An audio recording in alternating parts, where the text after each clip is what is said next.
সপ্তম শ্রেণী প্রথম পর্যায়ক্রমিক মূল্যায়ন 2024 ইতিহাস বিষয়ের যে পরীক্ষা হবে সেখানে তোমাদের পূর্ণমান থাকবে 15 এবং সময় থাকবে 30 মিনিট। এই ভিডিওতে আমরা আলোচনা করব তোমাদের ইতিহাস বিষয়ের যে সিলেবাস, নম্বর বিভাজন এবং একটি প্রশ্নপত্র নিয়ে সম্পূর্ণ উত্তরসহ। এখানে ইম্পর্ট্যান্ট প্রশ্নগুলো নিয়ে সাজেশন ভিত্তিক একটি প্রশ্নপত্র তৈরি করা হলো।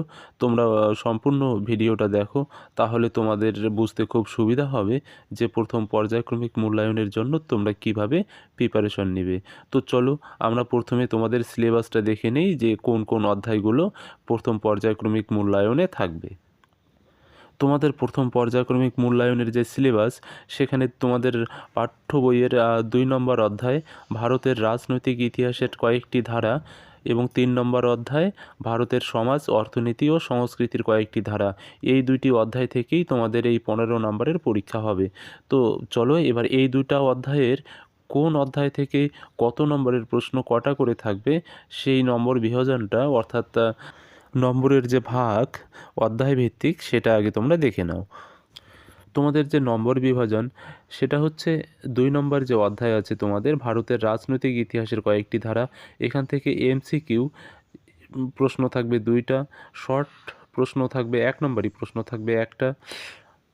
আর 3 নম্বর যে অধ্যায়টা আছে সমাজ, অর্থনীতি ও সংস্কৃতির কয়েকটি ধারা, এখান থেকে একটা থাকবে এমসিকিউ এবং একটা হচ্ছে শর্ট প্রশ্ন। আর 2 নম্বরই যে প্রশ্নগুলো সেখানে তোমাদের একটা প্রশ্নের উত্তর দিতে হবে, ঠিক আছে? তো 2টা অধ্যায় থেকে একটা একটা করে প্রশ্ন থাকবে, তোমাদের কিন্তু একটা প্রশ্নই অ্যাটেন্ড করতে হবে। আর 3 নম্বরের যে প্রশ্নগুলো থাকবে সেখানেও তোমাদের 2টা প্রশ্ন দেওয়া থাকবে এবং প্রশ্ন অ্যাটেন্ড করতে হবে তোমাদের একটা। 5 নম্বরেও ঠিক একই রকম, তোমাদের 2টা প্রশ্ন দেওয়া থাকবে, একটা প্রশ্নের উত্তর করতে হবে। তো এই হচ্ছে তোমাদের 15 নম্বরের যে নম্বর বিভাজন। তোমরা আমার চ্যানেলে যারা নতুন তারা অবশ্যই ভিডিওটিতে একটা লাইক করে দেবে, চ্যানেলটাকে অবশ্যই সাবস্ক্রাইব করবে এবং বেল আইকনটি অবশ্যই প্রেস করে রাখবে, যেন পরবর্তী ভিডিওগুলো যখন আপলোড করা হবে অন্যান্য সাবজেক্টের, সেগুলো সবার আগে যেন তোমাদের কাছে পৌঁছে যায়। তো চলো আমরা এবার প্রশ্নপত্রটা শুরু করি এবং তোমরা অবশ্যই সম্পূর্ণ ভিডিওটা দেখো, তাহলেই তোমাদের কিন্তু অনেক সুবিধা হবে এবং অনেক প্রশ্ন এখান থেকে তোমরা কমনও পেয়ে যাবে। তো চলো শুরু করি প্রশ্ন।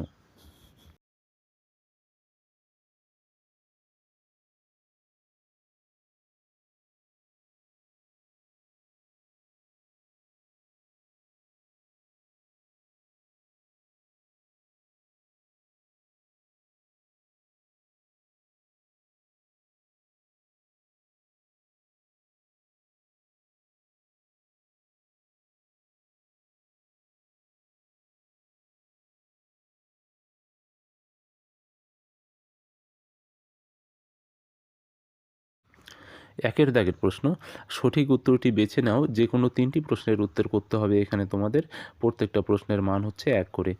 তো ক নম্বর প্রশ্ন, বঙ্গ নামের উল্লেখ প্রথম পাওয়া যায় ঋগ্বেদের, ঐতরেয় আরণ্যক, আইনে আকবরী, অর্থশাস্ত্র নাকি মহাভারতে? এখানে সঠিক উত্তর হলো ঐতরেয় আরণ্যকে। খ নম্বর প্রশ্ন, শশাঙ্কের রাজধানী ছিল কর্ণ সুবর্ণ, রার, লক্ষণাবতী, নাকি বরেন্দ্রতে? এখানে সঠিক উত্তর হলো কর্ণ সুবর্ণ।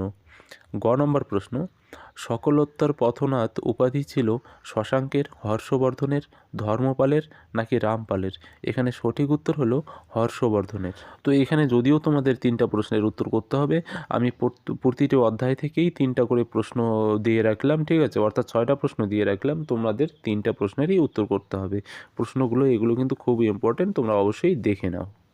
এরপর ঘ নম্বর প্রশ্ন, গীত গোবিন্দম কাব্যের রচয়িতা ছিলেন ধৈ, লক্ষণ সেন, জয়দেব নাকি শ্রীধর দাস? এখানে উত্তর হলো জয়দেব। উম নম্বর প্রশ্ন, ধীমান ছিলেন বিজ্ঞানী, কবি, সিদ্ধাচার্য নাকি ভাস্কর? এখানে সঠিক উত্তর হলো ভাস্কর। চ নম্বর প্রশ্ন, রামচরিত কাব্যের রচয়িতা ছিলেন তুলসীদাস, সন্ধ্যাকর নন্দী, রামপাল নাকি কালিদাস?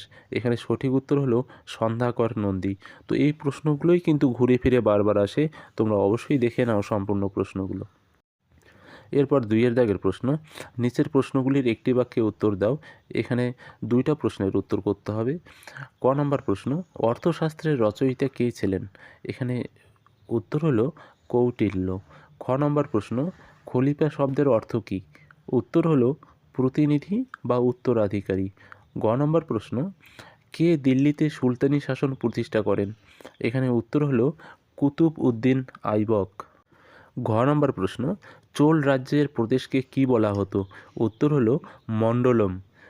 নম্বর, গীত গোবিন্দম কাব্যের রচয়িতা কে ছিলেন? উত্তর হলো জয়দেব। চ নম্বর প্রশ্ন, প্রাচীন বাংলা ভাষার জন্ম হয় কত খ্রিস্টাব্দে? উত্তর হলো আনুমানিক 800 থেকে 1100 খ্রিস্টাব্দের মধ্যে। এরপর 3 দাগের প্রশ্ন, নিচের যে কোনো একটি প্রশ্নের উত্তর লেখো, 2-3টি বাক্যের মধ্যে দিতে হবে। এখানে প্রতিটি প্রশ্নের মান হচ্ছে 2। ক নম্বর প্রশ্ন, শশাঙ্কের রাজধানী কোথায় ছিল? এটি কোথায় অবস্থিত? উত্তর হলো শশাঙ্কের রাজধানী ছিল কর্ণসুবর্ণ। কর্ণসুবর্ণের অবস্থান বর্তমান পশ্চিমবঙ্গের মুর্শিদাবাদ জেলার চিরুটি রেল স্টেশনের কাছে রাজবাড়িডাঙ্গায় প্রাচীন রক্ত মৃত্তিকা বিহারের ধ্বংসাবশেষ পাওয়া গেছে। এর কাছেই কর্ণসুবর্ণ অবস্থিত। কর্ণসুবর্ণ স্থানীয়ভাবে রাজা কর্ণের প্রাসাদ নামে পরিচিত। খ নম্বর প্রশ্ন, শশাঙ্কের আমলে বাংলার আর্থিক অবস্থা কেমন ছিল তা লেখো। উত্তর, গৌড়ের অধিপতি শশাঙ্ক 606 থেকে 637 খ্রিস্টাব্দ পর্যন্ত স্বাধীনভাবে রাজ্য শাসন করেন। তার আমলে বাংলায় সোনার মুদ্রা প্রচলিত ছিল, তবে এই সময় নকল সোনার মুদ্রারও প্রচলন ছিল। তার আমলে বাংলার অর্থনীতি ছিল কৃষি নির্ভর। তখন বাণিজ্যে গুরুত্ব কমে গিয়েছিল। সমাজে স্থানীয় প্রধান বা মহাজনদের গুরুত্ব বেড়েছিল। ধনী বণিকদের ক্ষমতা ও গুরুত্বও বেড়েছিল। এরপর গ নম্বর প্রশ্ন, ব্রহ্মদেহ ব্যবস্থা বলতে কী বোঝায়? উত্তর হলো দক্ষিণ ভারতের রাজাদের অনেকে স্থানীয় সামন্ত ও ব্রাহ্মণদের সঙ্গে ক্ষমতা ভাগ করে নিতেন।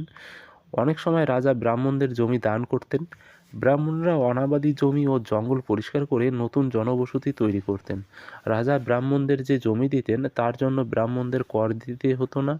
রাজার এই জমিদানের এই ব্যবস্থাকে ব্রহ্মদেহ ব্যবস্থা বলা হয়। ঘ নম্বর প্রশ্ন, পঞ্চরত্ন কাদের বলা হয়? উত্তর হলো বাংলার সেন বংশের রাজা লক্ষণ সেনের রাজসভায় 5 জন বিখ্যাত কবি ছিলেন। এদের একসঙ্গে পঞ্চরত্ন বলা হতো। 5 জন বিখ্যাত কবি বা পঞ্চরত্ন হলেন জয়দেব, দয়ী, গোবর্ধন, উমাপতিধর ও শরণ। এখানে যদিও তোমাদের একটা প্রশ্নেরই উত্তর করতে হবে, আমি 2টা অধ্যায় থেকে 2টি করে মোটে 4টি প্রশ্ন দিয়ে রাখলাম। প্রশ্নগুলো খুব ইম্পর্টেন্ট, তোমরা অবশ্যই পড়বা কিন্তু এগুলো। এরপর চারের দাগের প্রশ্ন, নিচের যে কোনো একটি প্রশ্নের উত্তর লেখো 2-3টি বাক্যের মধ্যে। এখানে প্রশ্নের মান হচ্ছে 3। ক নম্বর প্রশ্ন, মাৎস্যন্যায় কী? উত্তর হলো বাংলার রাজা শশাঙ্কের মৃত্যুর পর তার পুত্র মানবদেব সিংহাসনে বসেন। তিনি মাত্র 8 মাস 5 দিন রাজত্ব করেছিলেন। এই সময় থেকে কনৌজ রাজ হর্ষবর্ধন, কামরূপের রাজা ভাস্কর বর্মা, কাশ্মীর রাজ ললিতাদিত্য সহ অনেকে বারবার বাংলা আক্রমণ করেন। ফলে বাংলায় চরম অরাজকতার সৃষ্টি হয়। পুকুরের বড় মাছ যেমন ছোট মাছ গিলে খায়, বাংলার জনজীবনে সেই অবস্থা তৈরি হয়েছিল। সবলেরা দুর্বলের উপর অত্যাচার করত। বাংলার এই অবস্থাকে মাৎস্যন্যায় বলা হয়। এরপর খ নম্বর প্রশ্ন, দক্ষিণ ভারতে খ্রিস্টীয় নবম থেকে একাদশ শতকের মধ্যে বাণিজ্যের উন্নতি কেন ঘটেছিল? উত্তর হলো খ্রিস্টীয় নবম থেকে একাদশ শতকের মধ্যে দক্ষিণ ভারতে বাণিজ্যের উন্নতি ঘটেছিল। এই সময় দক্ষিণ ভারতে বাণিজ্যের উন্নতির কারণ ছিল, 1 নম্বর কারণ, দক্ষিণ ভারতের চোল রাজারা দক্ষিণ পূর্ব এশিয়ার বিভিন্ন দেশে নিজেদের আধিপত্য প্রতিষ্ঠা করেছিলেন। ফলে সেই সব দেশের বাণিজ্যকে কেন্দ্র করে ভারতীয় বণিকদের ব্যবসা বাণিজ্য বেড়েছিল। 2 নম্বর কারণ, দক্ষিণ ভারতের প্রশাসন ব্যবসা বাণিজ্যের জন্য বণিকদের উৎসাহিত করত।